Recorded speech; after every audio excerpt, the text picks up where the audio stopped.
Bismillahirrahmanirrahim. Assalamualaikum warahmatullahi wabarakatuh. Selamat siang teman-teman semua.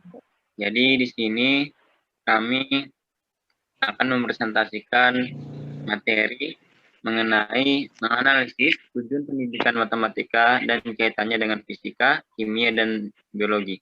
Jadi kami dari kelompok 9 yang beranggotakan saya sendiri, Ferry Ahmad Saifuddin, kemudian ada teman saya, Afifah Fatikatul Inayah, kemudian ada Renata Kapsa Julita, Rosinta Putri Melati, dan yang terakhir adalah Aulia Syafika.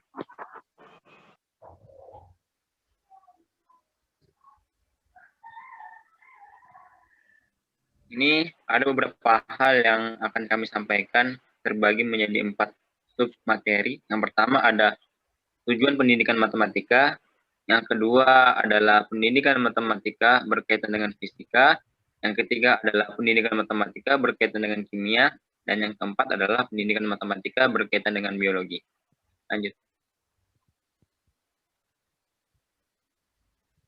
Nah, untuk tujuan pendidikan matematika akan dijelaskan oleh teman saya. Dipersilakan. Yang pertama yaitu tujuan pendidikan matematika. Nah, adapun tujuan dari pendidikan matematika, yang pertama, melatih cara berpikir dan bernalar dalam menarik kesimpulan.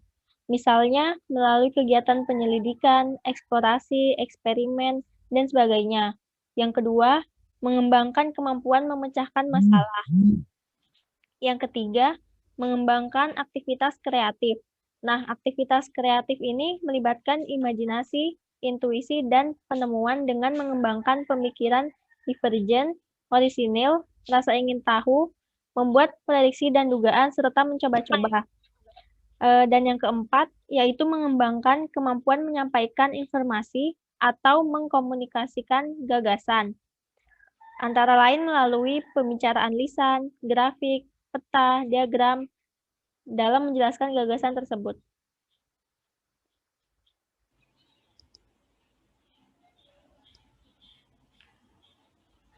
Dalam lampiran 1 Permendiknas nomor 22 tahun 2006 menyebutkan tujuan pembelajaran matematika dasar. Yang pertama yaitu memahami konsep matematika. Jadi di sini menjelaskan keterkaitan antar konsep dan mengaplikasikan konsep atau algoritma secara luas, akurat, efisien, dan tepat dalam pemecahan masalah. Yang kedua, menggunakan penalaran pada pola dan sifat. Yang ketiga, memecahkan masalah yang meliputi kemampuan memahami masalah, merancang model matematika, menyelesaikan model, dan menafsirkan. Yang keempat, mengkomunikasikan gagasan dengan simbol, tabel, diagram, atau media lain. Dan yang kelima, memiliki sikap menghargai kegunaan matematika dalam kehidupan, yaitu memiliki rasa ingin tahu, perhatian, dan minat dalam mempelajari matematika.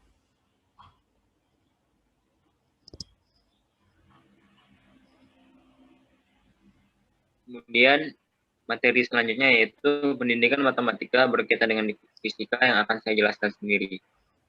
Fisika adalah salah satu cabang ilmu pengetahuan alam atau sains yang pada dasarnya bertujuan untuk mempelajari dan memberi pemahaman kuantitatif terhadap berbagai gejala atau proses alam. Pendekatan yang digunakan biasanya adalah memadukan hasil percobaan dan analisis matematis. Jadi, dalam pelajaran fisika, biasanya akan dilakukan yaitu kegiatan pengukuran. Nah, dari kegiatan pengukuran ini maka akan didapatkan data-data yang selanjutnya akan dikaitkan dengan berbagai konsep yang ada di fisika. Nah, berdasarkan ilmu fisika, matematika merupakan alat untuk dapat memecahkan persoalan-persoalan fisika. Karena pada kenyataannya memang fisika tidak terlepas dari perhitungan matematis seperti menjumlah, mengurangi, mengalihkan, mendiferensialkan, mengintegralkan, dan lain-lain. Mungkin bisa lanjut ke teman saya. Aplikasi matematika dalam fisika. Di sini akan disajikan sebuah contoh dalam materi fisika, yaitu posisi partikel ditunjukkan oleh persamaan seperti yang bisa dilihat. Nah, kemudian diketahui fungsi S sebagai berikut. Ini nah, bisa dilihat dari contoh soal ini bahwa dalam pengerjaannya selalu berkaitan dengan perhitungan. Oleh karena itu, dapat dikatakan bahwa pelajaran fisika tidak dapat terlepas dari matematika. Seperti itu.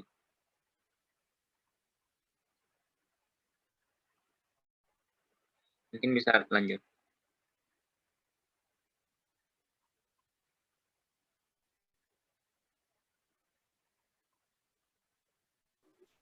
Selanjutnya, pendidikan matematika berkaitan dengan kimia.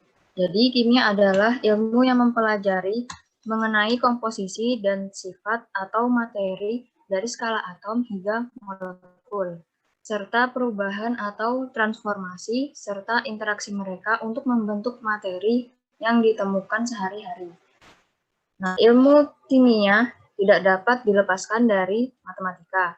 Matematika menjadi salah satu pengetahuan prasyarat atau ilmu yang paling dasar dalam mempelajari kimia. Karena matematika merupakan ratunya ilmu bagi sains. Setiap bagian dari kimia selalu membutuhkan keterampilan matematika. Contohnya stoikiometri, konsentrasi, pH, dan perubahan entalpi.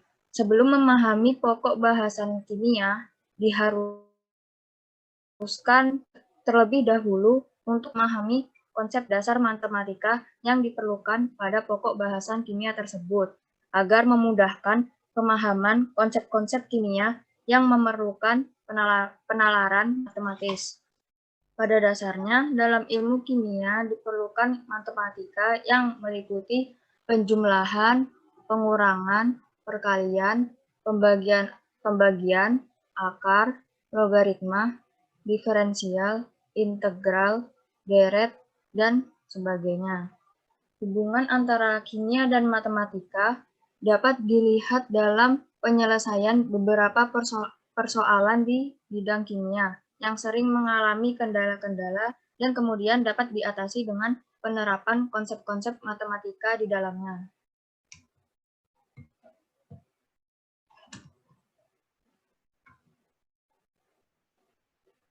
Aplikasi matematika dalam kimia, yaitu contohnya logaritma.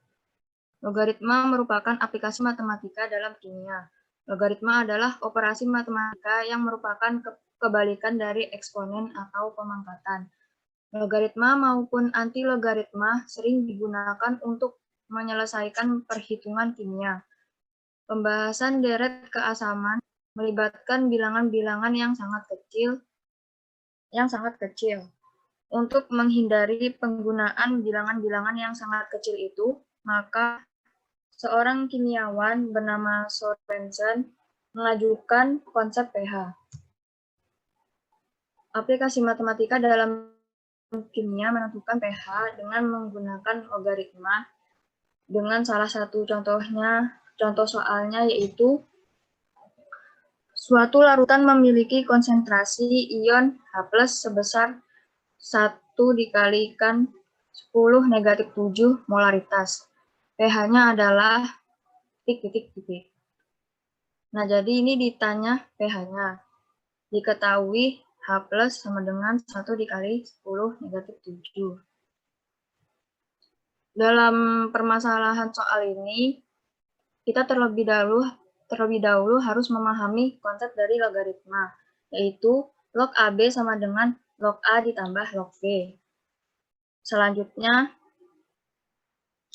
dapat diselesaikan sebagai berikut. Dan hasilnya adalah pH-nya sebesar 7.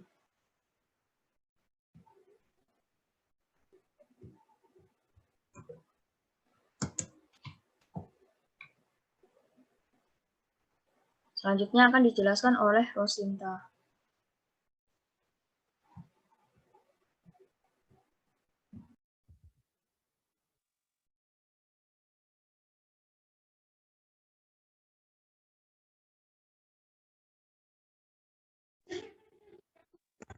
Ya, selanjutnya pendidikan matematika yang berkaitan dengan biologi.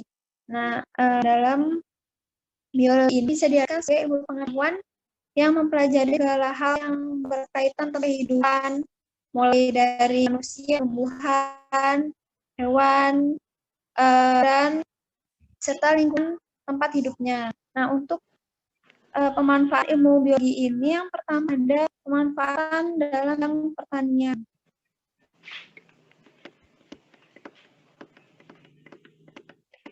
Jadi pada bidang pertanian ini guna meningkatkan kualitas dan kuantitas hasil panen.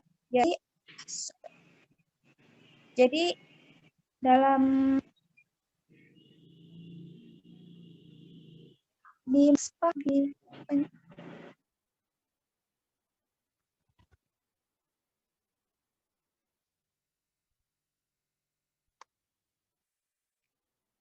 selanjutnya itu ada ilmu manfaatan dalam bidang industri. Nah, manfaatan ilmu biologi ini ilmu mikrobiologi yang mempelajari tentang jenis mikroba dan sifat, kemudian bisa menghasilkan pengembangan dunia industri makanan dan obat yang justru bisa bermanfaat bagi kesehatan tubuh. Nah, jadi dalam industri ini contohnya itu ditemukan lactobacillus yang kemudian bahkan menjadi industri makanan untuk menjadi obat.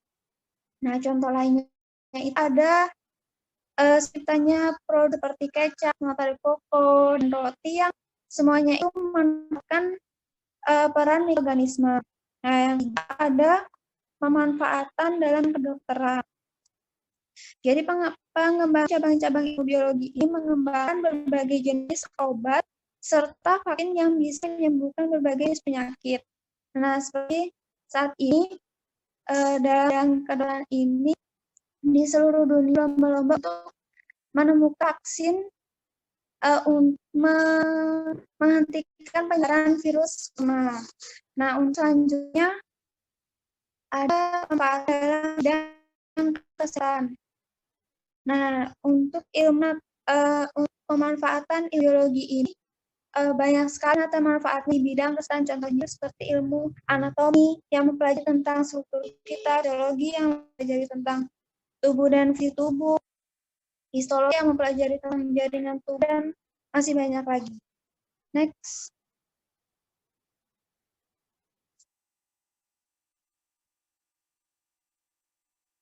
Nah, dalam pelaksanaan pemanfaatan biologi itu ribuan ilmu matematika. Nah, contohnya hukum Hardy-Weinberg ini genetika populasi. Contoh penggunaannya persentase orang albino pada masyarakat, gen rangkaian kelamin menggunakan dalam data. Jadi dalam sebuah desa terdapat populasi orang. Jadi 60% penduduk lidahnya dapat menggulung dan 6% lidah tidak dapat menggulung. Nah, yang ditanya itu apakah penduduk yang heterozigot dan jika genotip penduduk yang lidahnya dapat menggulung itu R besar kecil atau R besar sedangkan yang lidah tidak dapat menggulung itu genotipnya R kecil. Next.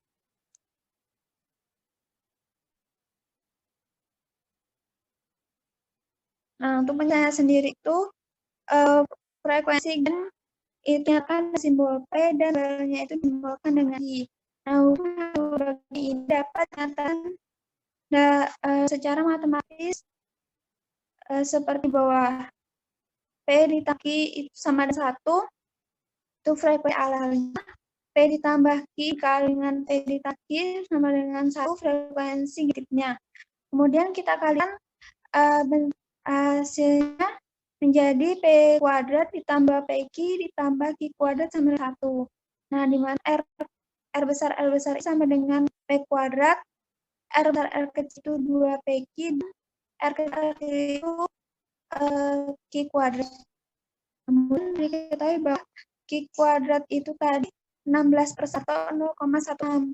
Maka nilai Q itu akar kuadrat dari 0,6 atau hanya 0,4. Nah, substitusi Q itu ke P ditambah I. Yang mana hasilnya jadi 0,6. Nah, terus frekuensi notifangnya ini itu itu dominan zatnya R besar didapatkan 0,3 P kuadrat sama dengan 0,6 kuadrat. Hasilnya 0,3 atau 36%.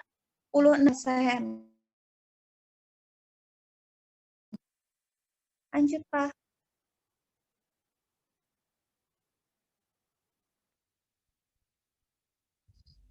Nah, selanjutnya frekuensi noti orang yang lidah dapat menggulung dengan terus R besar R kecil itu 2 Q. P-nya itu 0,6 dan Q-nya 0,4. Jadi 2 dikali 0,6 dari 0,4 sama dengan 0,48 atau 40%. Kemudian frekuensi notif lidah tidak dapat menggulung dengan resep homogennya R kecil.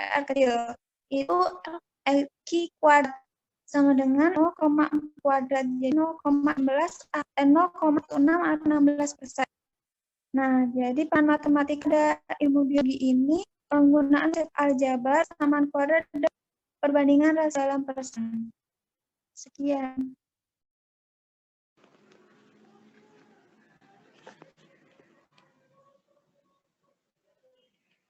Kesimpulannya, tujuan dari pendidikan matematika adalah sebagai berikut. Yang pertama, melatih cara berpikir dan bernalar dalam menarik kesimpulan. Misalnya, melalui kegiatan penyelidikan, eksplorasi, eksperimen, menunjukkan kesamaan, perbedaan, konsisten, dan inkonsistensi.